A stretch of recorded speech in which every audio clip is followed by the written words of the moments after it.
Samantala, naiuwi na ang mga labi ng 4 na nasawi sa bumagsak na Super Huey helicopter ng Philippine Air Force habang nagsasagawa ng humanitarian aid sa Agusan del Sur. Tiniyak naman ng Philippine Air Force ang tulong para sa mga naulilang pamilya. Ang detalye sa report ni Gab Villegas ng PTV.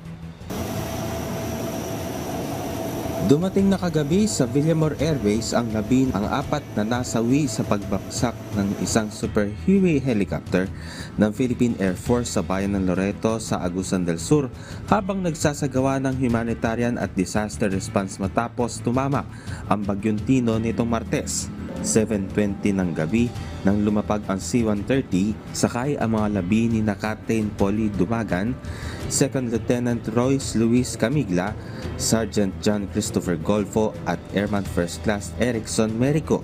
Emosyonal ang mga pamilyang naulila habang papalapit sila sa mga metal coffin kung saan nandoon ang labi ng kanilang mga yumaong mahal sa buhay. Ang mga bagong bayani na ito ay binigyan ng full military honors sa pangunguna ni Air Force Commanding General Lieutenant General Arthur Cordera. Tinanggap ng mga kaanak ang posthumous awards at mga distinguished aviation crosses ng kanilang mga kaanak bilang bahagi ng 505th Search and Rescue Wing ng Air Force. Bago nito sa ganap na 4:47 PM, lumipad ang C-130 plane mula sa Davao kasama ang kanilang mga labi. Sila ibinigyan ng departure honors bilang pagkilala sa kanilang kabayanihan, dedikasyon at mga sakripisyong ginawa nila para sa bansa.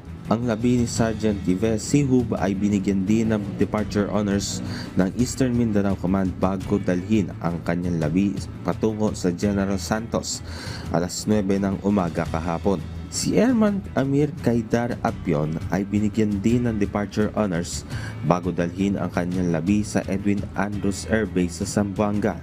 Tinitiyak ng Air Force na magbibigay sila ng mga kinakailangan tulong sa mga naulilang pamilya ng mga Air Force personnel, kabilang ang tulong na katumbas na 6 na buwan ng sahod ng mga maituturing na fallen heroes.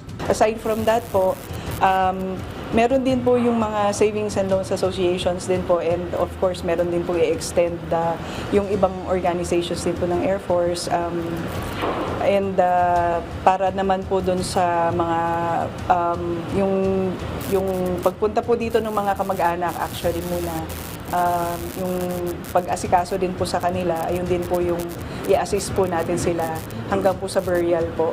And also dahil nga po dito sa kagitingan po ng ating mga airmen, all AFP personnel are entitled to be buried at libingan ng mga bayani if the family would be allowing them to.